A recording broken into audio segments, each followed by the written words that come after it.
जय हिंद। आज का जो हमारा ट्रांजैक्शन है वो कहता है machinery purchase for cash 4,000 rupees. यानी कि हमने कोई मशीनरी खरीदी है, मशीनरी सामान खरीदी है 4,000 रुपए का। अब इसका कैसे जनरल एंट्री किया जाएगा, यानी ये जो ट्रांजैक्शन इसका कैसे जनरल एंट्री किया जाएगा, इसको बहुत ही आसान भाषा में आज हम समझने वाले हैं। दोस्तों, जब भी हमें किसी भी ट्रांजैक्शन का जनरल एंट्री करना होता है तो उसमें पहला स्टेप होता है कि आप ये जाने कि उसमें कौन कौन से अकाउंट ओपन होंगे। इसको हम कैसे जानेंगे उसको ध्यान से देखिए। सबसे पहले हम पहले शब्द पर चलते हैं। पहला शब्द है मशीनरी। तो इस मशीनरी का अकाउंट ओपन होगा या नहीं ओपन होगा? दोस्तों, मशीनरी का अकाउंट ओपन होगा। क्यों? क्योंकि और यहां पर एक चीज देखिए, परचेज लिखा है, तो परचेज का अकाउंट नहीं ओपन होगा। ध्यान दीजिएगा, जब हम किसी भी चीज को खरीदते हैं और खरीदते समय यह बताया गया होता है उस ट्रांजैक्शन में कि कौन सा चीज खरीद रहे हैं, यानी कौन सी संपत्ति खरीद रहे हैं।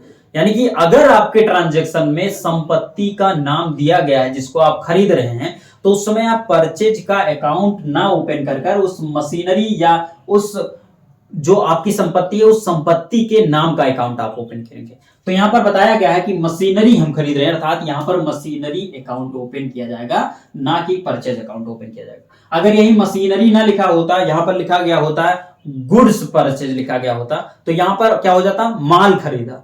तो माल में बहुत सारी चीजें आ जाती, तो ये नहीं पता होता कि क्या क्या हमने खरीदा है। तो इस कारण से यहां पर ये जो आपका है उस समय परचेज का अकाउंट ओपन होता, गुड्स का नहीं होता। तो यहां पर लिखा गया है कि मशीनरी खरीद रहे हैं, तो इस कारण से यहां पर दिया गया है कि संपत्ति जो है उसका नाम दिया गया है, तो यहां पर संपत्ति का अकाउंट ओपन कर दिया जाएगा, परचेज का अकाउंट नहीं ओपन किया जाएगा। अब फॉर का कोई अकाउंट नहीं होता। कैश, कैश के रूप में हमारे पास से अगर कोई चीज हम खरीदते हैं तो आप बैंक से रुपए कटा रहे हैं या आप अपने जेब से कैश के रूप में दे रहे हैं, ये लिखना जरूरी होता है। तो इस कारण से यहां पर कैश का अकाउंट ओपन होगा। अब हमको ये पता चल गया कि यहां पर ये जो अकाउंट ओपन होंगे इनमें दो अकाउंट का पता चल गया कि ये अकाउंट ओपन होंगे। अब इसमें कौन डेबिट होगा कौन क्रेडिट होगा, इसको कैसे जानेंगे? इसको तभी हम जान पाएंगे जब हम ये जानेंगे कि ये जो अकाउंट है ये किस अकाउंट के तहत ओपन होते हैं। तो पहला अकाउंट जो है वो क्या है? Machinery account. दोस्तों, मशीनरी अकाउंट जो है, मशीनरी क्या है? मशीनरी एक संपत्ति है और संपत्ति से रिलेटेड जितने भी अकाउंट होते हैं वो आपके रियल अकाउंट के तहत ओपन किए जाते हैं। और रियल अकाउंट का गोल्डन रूल कहता है comes in debit goes out credit. तो ध्यान दीजिए, जब आप मशीनरी खरीद रहे हैं तो आपके पास मशीनरी आ रहा है, अर्थात मशीनरी का कम्स इन हो रहा है।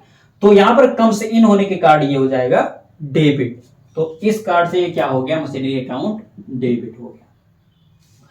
उसके बाद में बचता है कैश। कैश क्या है? कैश भी एक संपत्ति है, लेकिन जब आप कोई चीज खरीदेंगे, परचेज करेंगे, तो उस समय आपके पास से पैसे, कैश जो है वो जाएगा या आपके पास से आएगा?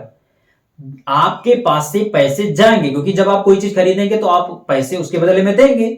तो इस कारण से आपके पास से पैसा जा रहा है, अर्थात गोज आउट हो रहा है। और जो पैसा है वो क्या है? संपत्ति है। इसका भी अकाउंट रियल अकाउंट के तहत ओपन किया जाएगा। गोल्डन रूल के अनुसार यहां पर comes in debit goes out credit. तो हमारे पास से पैसे जा रहे हैं, अर्थात गोज आउट हो रहा है, इस कारण से ये क्या हो जाएगा?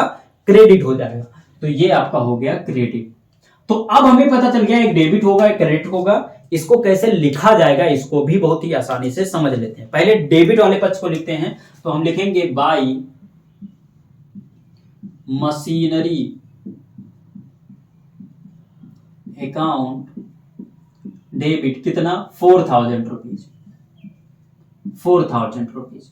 और उसके बाद में to cash account credit 4,000 rupees. तो इस तरीके से ये जो आपका ट्रांजैक्शन था इसका जनरल एंट्री किया जाएगा। आई होप कि ये वीडियो आप सभी को अच्छी लगी होगी। अगर वीडियो अच्छी लगी तो वीडियो को लाइक कीजिए। मिलेंगे किसी नई वीडियो में, तब तक के लिए जय हिंद।